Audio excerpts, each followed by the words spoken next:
Captain Tom Reed stood before the alien delegation, his weathered hands resting on the oak display case. Inside lay a relic from humanity's past, a Colt single-action army revolver manufactured in 1873. The brass frame had developed a rich patina, and the walnut grip bore the marks of a century and a half of human history.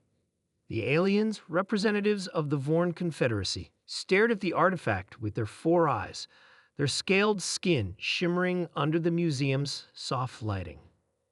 "And this," Tom explained, "is what we use to defend ourselves before energy weapons."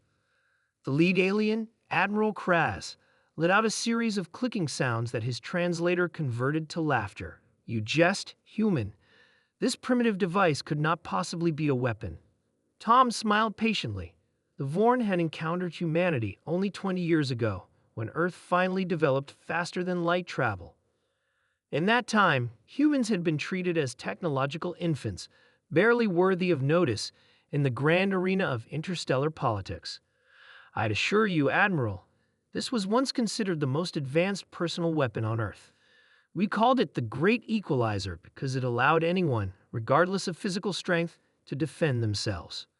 Kraz lifted a 3-fingered hand dismissively. "Our historical archives showed that humans were still using such chemical propellant weapons a mere 2 centuries ago. No wonder your species was confined to a single planet for so long." The other Vorn diplomats clicked their agreement, their tall, insectoid frames swaying slightly. Tom's jaw tightened, but his smile remained. "Would you like to see how it works?" Kraz's upper eyes blinked rapidly, a sign of amusement, a demonstration of obsolete technology. "Very well, if you insist on this. Cultural exchange." At the shooting range behind the museum, Tom carefully loaded the revolver with period-accurate ammunition. The Vorn delegation watched with what could only be described as condescension. "Your modern weapons require no manual operation, I assume?" Tom asked casually. "Of course not," replied Kraz. "Our standard-issue pulse rifles are neurally linked. They fire when we think. They never jam, never misfire, and can shift between stun and lethal settings instantly." "Impressive," Tom nodded. "Our military uses similar technology now, but there's something about these old weapons that still commands respect."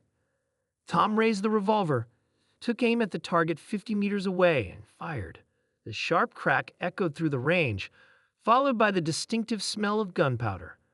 The bullet punched through the center of the target. The aliens flinched collectively at the noise. "Such barbaric noise and smoke!" exclaimed one of the junior diplomats. "How inefficient!"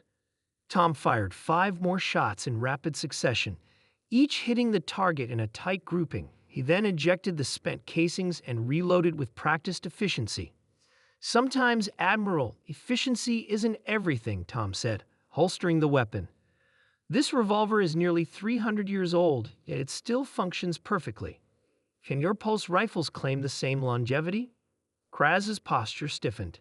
"Our technology is superior in every way, is it?" Tom asked. "This weapon requires no power source except the chemical energy stored in its ammunition. It functions in extreme cold, underwater, and even in vacuum. It cannot be hacked, jammed, or disabled remotely. And most importantly, it's simple enough that anyone can maintain it with basic tools." The alien delegation exchanged glances, their previous amusement fading. "You find this relevant to our trade negotiations?" Kraz asked cautiously. Tom returned the revolver to its case. "I find it illustrative of humanity's approach to problems. We may not have the most elegant solution, but we create things that last, things that work under any circumstance."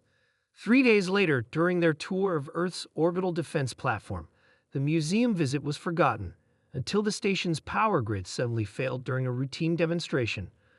Emergency lights flickered on, casting red shadows across concerned faces. A cascade failure in the primary and secondary systems, explained the station commander. "Unprecedented. We're working to restore." An alarm blared on the tactical display powered by its independent backup system. A Drazak warship appeared at the edge of the system, old enemies of the Vorn who must have been tracking the diplomatic mission. "They've timed this perfectly," Kraz hissed.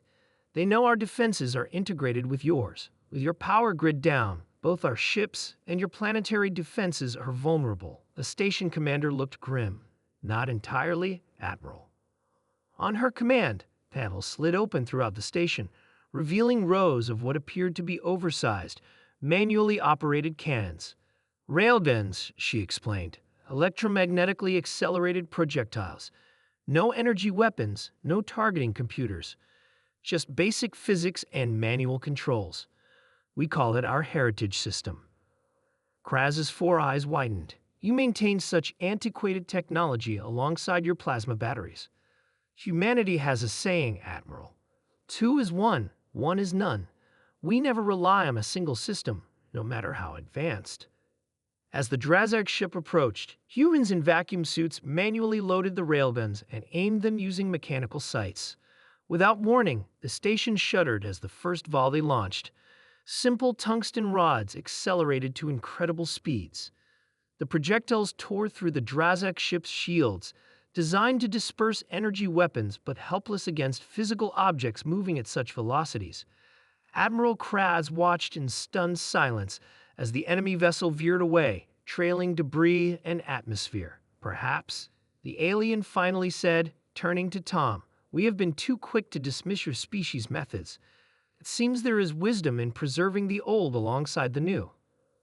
Tom nodded, thinking of the ancient revolver in its display case, a reminder that sometimes the simplest solutions were the most reliable. That's humanity for you, Admiral. We never forget where we came from, even as we reach for the stars.